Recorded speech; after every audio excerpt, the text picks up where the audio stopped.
Hi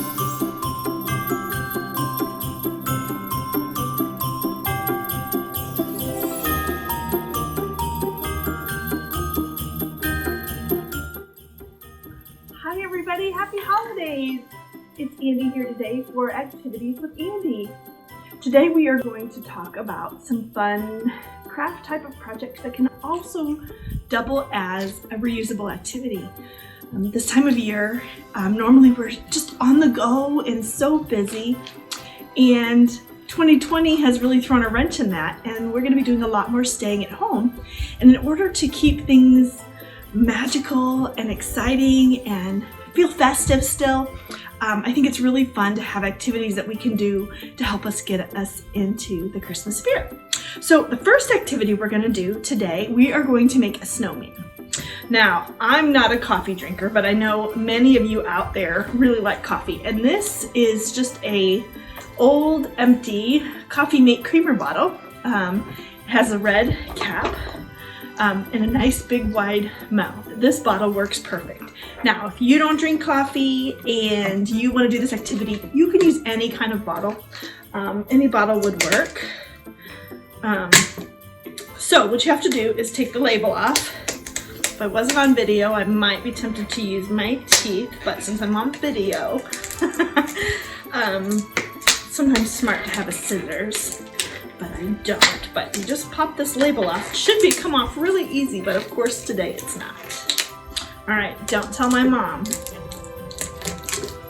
Once you get it started, it just comes right off. And you just peel the label off. This part can be kind of fun for little ones. You just peel because it kind of comes off in circles. See that? Isn't that fun? I guess I find some weird things fun, don't I? We'll clean all that up when we're finished. So just pull this label off. I made it sound a lot easier than it's appearing today, didn't I? Well, it still wants to come off in circles, so we'll just keep going with our circle. Okay.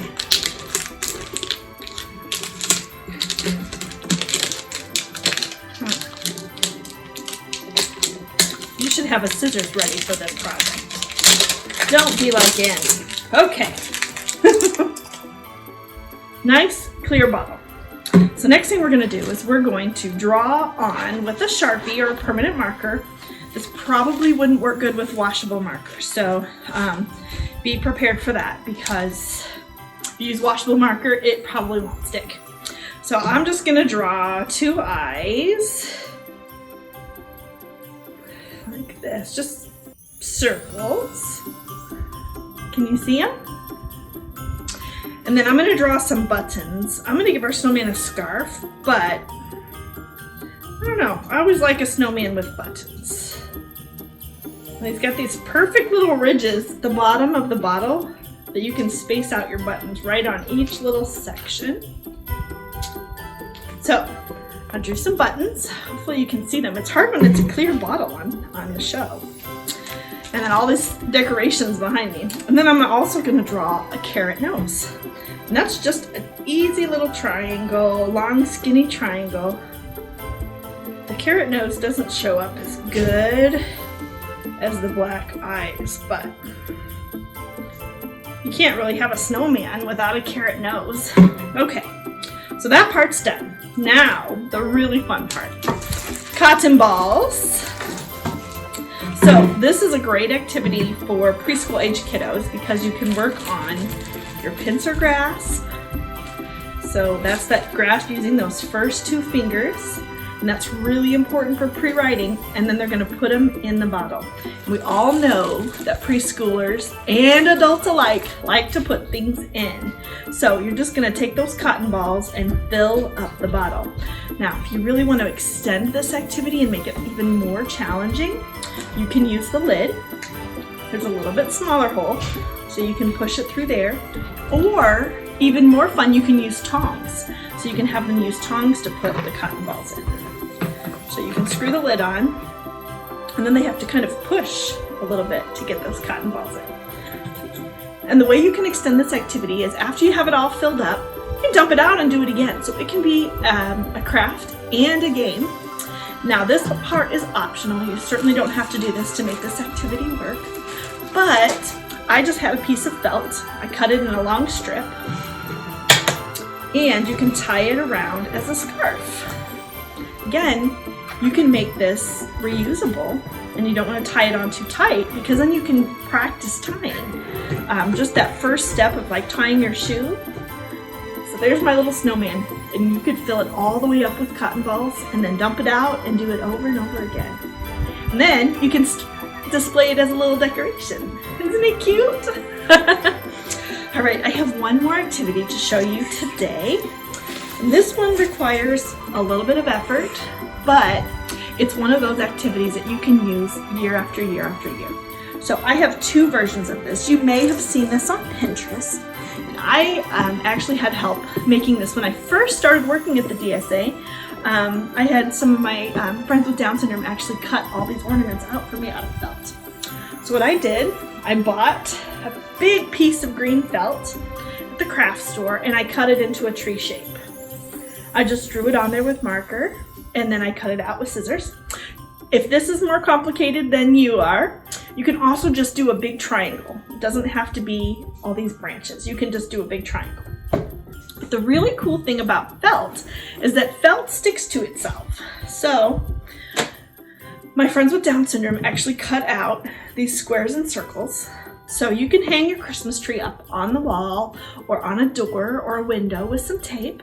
And then your kiddos or adults can decorate it with felt. Whoops. It works better when you have a hard surface, but these ornaments stick. I say they stick and they're all falling off. This isn't going to be a blooper video. You watch. Mr. Don is going to make this into a bloopers and you're all going to laugh at me. But if you have it on a nice stiff surface where it's not moving around, those ornaments will stick. And you can decorate your tree over and over and over again. This is a fun way to keep little ones' hands feeling like they're part of the decorating process. And who doesn't like to decorate the tree over and over again? Now, I told you I had two ways of doing this. So this I made again when I was still in my classroom, but I had lots of friends that wanted to decorate trees and I only had one big tree. So I went and got some more felt and I made classroom size. So I have a whole bag of these, just little triangles, so that everyone could decorate their own tree. And I cut strips to make garland. And these I just put out on a table, but I think you could hang them on the wall too. I made some yellow strips for garland, so you can lay those on there. And then I have just littler shapes for ornaments. I'm dropping them all on the floor. That's the beautiful part of felt. It's not really messy. And then friends can just decorate their trees however you want. And then when they're finished, you can just undecorate it and do it all over again. Well, friends, I hope that you try some of these activities. Keep the holidays magical even while you're staying at home and safe. Thanks for joining me today, and I can't wait to see you next time on Activities with Andi. Happy holidays!